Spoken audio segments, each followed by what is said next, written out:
Learn from your past. 'Di ba minsan,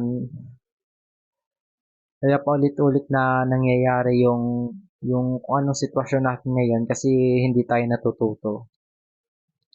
Halimbawa, unang-una ito sa mag-partner, ilang beses ka na sinaktan, niloko, eh, binabalikan mo pa rin. Okay lang magpatawad, pero yung magpaka-martyr ka hindi na yun okay. 'Pag sinasaktan ka na, iwan mo na. Kaya sinasabi nila, learn from your past.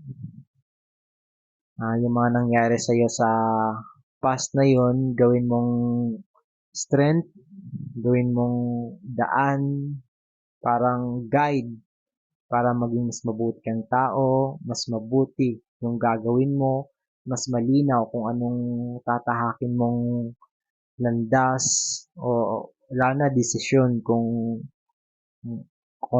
ano yung mga gagawin mo para mas mabuti kang tao, para mas maging maayos yung mga gagawin mo pang desisyon.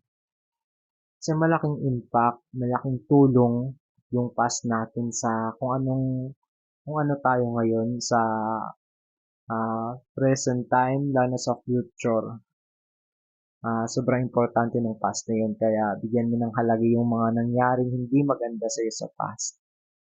Mahalin mo yung past na yun kasi yung past na yun, yun yung naging way kaya naging strong ka ngayon.